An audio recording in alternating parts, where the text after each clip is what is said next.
प्यारे बच्चों, सुप्रभात। मैं मंजू सांगवान, आपकी हिंदी अध्यापिका, आप सभी का आज की ऑनलाइन कक्षा में स्वागत करती हूँ। बच्चों, पिछले वीडियो में हमने भाषा के बारे में अच्छे से समझ लिया था कि भाषा किसे कहते हैं। बच्चों, आज हम अपनी हिंदी व्याकरण की पुस्तक में से अपना पाठ पढ़ेंगे। सभी बच्चे अपनी हिंदी व्याकरण की पुस्तक निकालेंगे और इसमें पेज नंबर 5 खोलेंगे। आपकी व्याकरण की पुस्तक में पेज नंबर 5 आप सभी को निकालना है। ठीक है, देखो सभी, ये कौन सा पाठ है हमारा? पाठ 1 भाषा। ये आपका पेज नंबर 5 पर दिया हुआ है। तो आओ अब हम अपनी व्याकरण की पुस्तक में से अपना पाठ पढ़ते हैं। बच्चों, आओ अब हम अपने पाठ को पढ़ते हैं। देखो, सबसे ऊपर यहाँ पर दिया हुआ है पाठ 1 भाषा। इसके बाद अध्यापिका और बच्चों में बात हो रही है। देखो, यहाँ पर तान्या नाम की एक लड़की है, वो अपनी अध्यापिका से बातें कर रही है। तो देखते हैं इस पाठ में तान्या क्या कह रही है और अध्यापिका उनको क्या समझा रहे हैं। ठीक है, तो तान्या एक बच्चे का नाम है। यहाँ पे अपनी मैम से कहते हैं, मैम प्रारंभ में, प्रारंभ क्या होता है? शुरू में, स्टार्ट में। ठीक है ना? मनुष्य अपने विचार कैसे प्रकट करता था? अध्यापिका देखो क्या कहती है अब बच्चे को। बच्चों, मनुष्य अपनी बात दूसरों को समझाने के लिए संकेतों का सहारा लेता था। जैसे कई बार अगर कोई चीज़ हमसे दूर होती है तो हम उसकी तरफ उंगली करके उसको समझाते हैं कि देखो, पेड़ पर एक चिड़िया बैठी है। पेड़ हमारे से बहुत दूर है और उसके ऊपर चिड़िया बैठी हुई है। तो हम इशारों के माध्यम से ये चीज़ें दूसरों को समझाने की कोशिश करते हैं। तो इन संकेतों को हम सांकेतिक भाषा भी कहते हैं, लेकिन इसको मान्यता, सांकेतिक भाषा को मान्यता नहीं मिली हुई। ठीक है तान्या, फिर भाषा का जन्म कैसे हुआ? अध्यापिका, धीरे धीरे मनुष्य ने अलग अलग ध्वनियों को सुना और उसके माध्यम से अपनी बात कहना शुरू किया। ध्वनियों से शब्द बने, शब्दों से भाषा बनी। इस प्रकार भाषा का जन्म हुआ। देखो, जब बच्चा पैदा होता है तो जब वो रोता है तो उसकी मम्मा समझ जाती है तो इसको क्या चाहिए। ठीक है, फिर बच्चा, पिछली वीडियो में मैंने आपको बताया था कि थोड़ा बड़ा होता है, फिर वो शब्द बोलता है, शब्दों के बाद फिर वो वाक्य बोलता है, वाक्यों से अपनी बात समझाना शुरू कर देता है। ठीक है, जब वो स्कूल में आता है तो वो लिखना और पढ़ना सीख लेता है और फिर वो लिख और पढ़कर अपनी बात दूसरों को समझाता है। इस बातचीत में अध्यापिका और बच्चे अपने विचारों और भावों को प्रकट कर रहे हैं। भाषा वह माध्यम है जिसके द्वारा हम अपने विचार प्रकट करते हैं। अब देखेंगे इस पाठ में विशेष बिंदु क्या दिए हुए हैं। भाषा द्वारा हम अपनी बात कहते हैं। भाषा द्वारा हम दूसरों की बात सुनते और समझते हैं। ठीक है ना? भाषा के द्वारा हम अपनी बात कहते हैं और भाषा के द्वारा हम दूसरों की बात सुनते भी हैं और समझते भी हैं। भाषा के 2 रूप होते हैं। कौन कौन से? मौखिक भाषा और लिखित भाषा। बच्चों, ये हमने पेज नंबर 5 पर पढ़ा अपनी व्याकरण की पुस्तक में। अब आप पेज नंबर 6 खोलेंगे। देखो, पेज नंबर 6 पर क्या दिया हुआ है? मौखिक भाषा। भाषा के कितने रूप हैं, कितने प्रकार हैं? भाषा के 2 प्रकार हैं, मौखिक और लिखित। लेकिन जो सांकेतिक भाषा है उसको पूर्ण रूप से मान्यता नहीं मिली हुई, तो इसलिए जब भी हम बोलते हैं कि भाषा के कितने रूप होते हैं, भाषा के 2 ही रूप होते हैं। मौखिक भाषा किसे कहते हैं? जब हम बोलकर अपनी बात प्रकट करते हैं उसे मौखिक भाषा कहते हैं। मौखिक रूप में बोलना और सुनना आता है। लिखित भाषा, जब हम लिखकर अपने विचार प्रकट करते हैं उसे लिखित भाषा कहते हैं।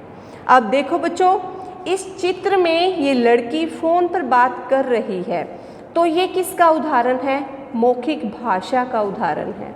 अब दूसरे चित्र में ये लड़की लिख रही है अपनी उत्तर पुस्तिका में, अपनी नोटबुक में, तो ये किसका उदाहरण है? लिखित भाषा का उदाहरण है। मनुष्य ही भाषा बोलते हैं, पशु पक्षी तो केवल मुख से ध्वनि निकालते हैं। बोलने का वरदान सिर्फ किसको मिला हुआ है? मनुष्य को। पशु पक्षी किसके माध्यम से अपने भाव व्यक्त करते हैं? ध्वनि के माध्यम से। ओके, अब आप आगे देखेंगे, जो आगे वाला चित्र है, यहाँ पर एक तोता पेड़ पर बैठा है। देखो तोता कैसे बोलता है? टें टें। मेंढक टर टर, कुत्ता भो भो। ठीक है, आओ अब आगे हम पढ़ते हैं। हिंदी हमारी राजभाषा है। ये एक प्रश्न बन गया, हमारी राजभाषा कौन सी है? हमारी राजभाषा हिंदी है। हमारे देश में और दूसरे देशों में लोग अलग अलग भाषाएं बोलते हैं। जैसे चीन में कौन सी भाषा बोली जाती है? चीनी। स्पेन में स्पेनिश, कोरिया में कोरियन, जर्मनी में जर्मन, फ्रांस में फ्रांसीसी, ऑस्ट्रेलिया में अंग्रेज़ी, रूस में रूसी, जापान में जापानी आदि। भारत जैसे विशाल, विशाल का अर्थ होता है बहुत बड़ा, ठीक है ना? भारत बहुत बड़ा देश है। भारत जैसे विशाल देश में भी अनेक भाषाएं बोली जाती हैं। भारत में भी अनेक भाषाएं बोली जाती हैं। आपकी कक्षा में भी ऐसे बहुत से बच्चे होंगे जो अलग अलग राज्यों से आए होंगे। जैसे कोई गुजरात से, कोई बंगाल से, तो कोई पंजाब से। सबकी अपनी अपनी भाषा होती है। तो बच्चों, ये हमने पेज नंबर 6 पर पढ़ा था। आप सभी को अच्छे से सुनना है और फिर बाद में आपको रीड करना है। आपको देखना है कि मैम ने किस शब्द का उच्चारण कैसे किया था। आपको शुद्ध उच्चारण के द्वारा इस पाठ को पढ़ना है। बच्चों, अब आपका पेज नंबर 7, पेज नंबर 7 देखेंगे। पेज नंबर 7 पर दिया हुआ है राज्य और भाषा। किस राज्य की कौन सी भाषा है? किस राज्य में कौन सी भाषा बोली जाती है? पंजाब राज्य में कौन सी भाषा बोली जाती है? पंजाबी। गुजरात राज्य में कौन सी भाषा बोली जाती है? गुजराती।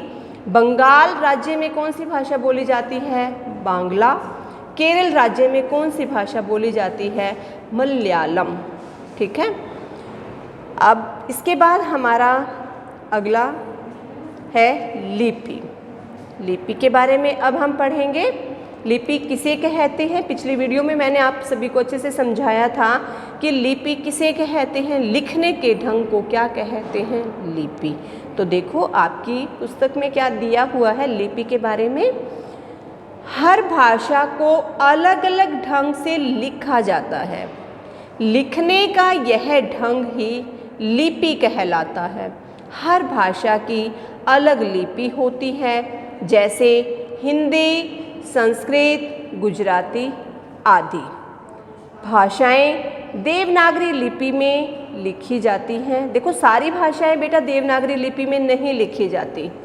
हिंदी और संस्कृत की लिपि, गुजराती की लिपि देवनागरी है। अंग्रेज़ी की लिपि कौन सी होती है? रोमन। पंजाबी की लिपि कौन सी होती है? गुरुमुखी। ठीक है, तो अंग्रेजी भाषा रोमन लिपि में, उर्दू भाषा फारसी लिपि में, पंजाबी भाषा गुरुमुखी लिपि में लिखी जाती है। ठीक है, हिंदी, संस्कृत, गुजराती भाषा कौन सी लिपि में लिखी जाती है? देवनागरी। अंग्रेजी भाषा को हम कौन सी लिपि में लिखेंगे? रोमन लिपि में। उर्दू भाषा को फारसी लिपि में, पंजाबी भाषा को कौन सी लिपि में लिखेंगे? गुरुमुखी लिपि में। तो भाषा के लिखने के ढंग को हम क्या कहते हैं? लिपि कहते हैं। ठीक है, अब आप आगे देखेंगे। अब तक हमने सीखा, क्या सीखा अब तक हमने?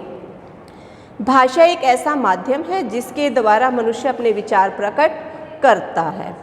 भाषा के दो रूप होते हैं, मौखिक और लिखित। भाषाएं अनेक होती हैं।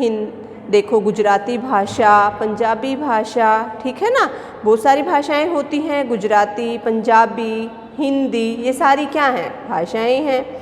हिंदी हमारी क्या है? राजभाषा। क्यों है ये राजभाषा? क्योंकि ये भारत के अधिकतर क्षेत्र में बोली जाती है। लिखने के ढंग को हम क्या कहते हैं? लिखने के ढंग को हम लिपि कहते हैं। ठीक है, तो बच्चों मुझे आशा है कि ये पाठ आप सभी को अच्छे से समझ में आ गया होगा। और अगर किसी बच्चे को किसी प्रकार की कोई समस्या आए तो आप कमेंट सेक्शन में लिखकर मेरे से पूछेंगे। तो बच्चों, इस वीडियो में हम इतना ही पढ़ते हैं। आगे का अगली वीडियो में फिर मिलते हैं नई वीडियो के साथ। तब तक के लिए बाय बच्चों।